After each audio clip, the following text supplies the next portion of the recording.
Moving on. ఎంత తవ్వినా మట్టి తప్ప మరేహీ బయటపడని ధర్మస్థల తవ్వకాల్లో కీలక నిర్ణయం తీసుకుంది దర్యాప్తు బృందం.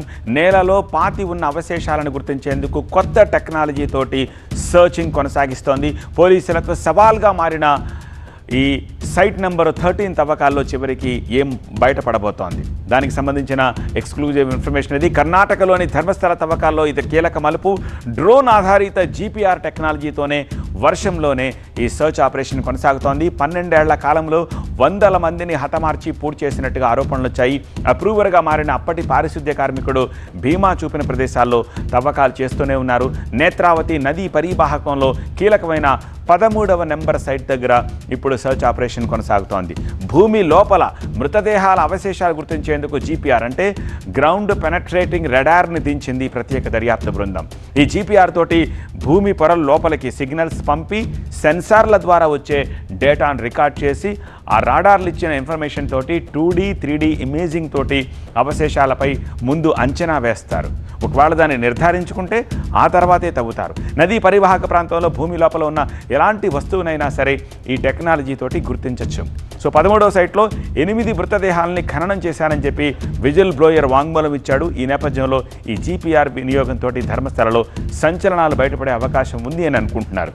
బాహుబలి విగ్రహం ఉన్న రత్నగిరి బెట్టకు 200 మీటర్ల దూరంలో వర్షంలోనే ప్రస్తుతం ఈ తవ్వకాలు కొనసాగుతున్నాయి. రత్నగిరి బెట్ట సమీప ప్రాంతాల్లో ఎక్కడి నుంచో తెచ్చి కొత్తగా మట్టి పోసినట్టుగా సిట్ గుర్తించింది. ఆ మట్టి పోయించాల్సిన అవసరం ఏమిటని తహసీల్దార్కి సిట్ నోటీసులు కూడా ఇచ్చింది.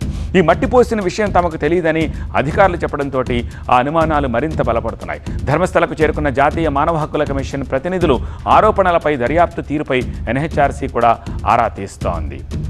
ఇక ధర్మస్థల పరిసరాల్లో ఆత్మీయుల అదృశ్యమైన కుటుంబాల్లో ఉత్కంఠ అంతకంతకు పెరుగుతోంది. కనీసం ఆనవాళ్లైనా దొరుకుతాయేమోనని చిన్న ఆశ. ధర్మస్థల మిస్టరీపై దర్యాప్తు చేపట్టిన సిట్ మిస్సింగ్ కేసులపై ఆరా తీస్తోంది.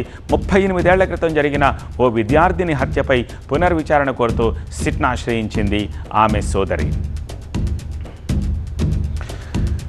1995 నుంచి 2014 మధ్య వందల సంఖ్యలో మహిళలు విద్యార్థినుల మృతదేహాలను గుట్టుచప్పుడు కాకుండా ఖననం చేశారని అప్పట్లో శానిటేషన్ కార్మికుడిగా పనిచేసిన వ్యక్తి జూన్ 3న పోలీసులకు ఫిర్యాదు చేశాడు.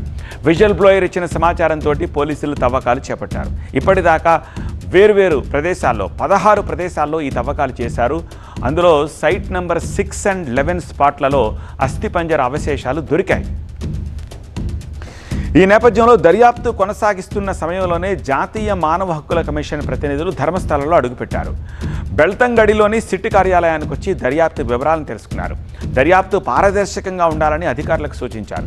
పవిత్ర క్షేత్రంలో సామూహిక హత్యల ప్రచారం అబద్ధమంటోన్న కర్ణాటకలోని గౌరీ బెదినూరు బీజేపీ ఎమ్మెల్యే విశ్వనాథ్ దీనికి నిరసనగా ఆగస్టు 16న యలహంక నుంచి ధర్మస్థల దాకా ర్యాలీ నిర్వహిస్తున్నట్టుగా ప్రకటించారు.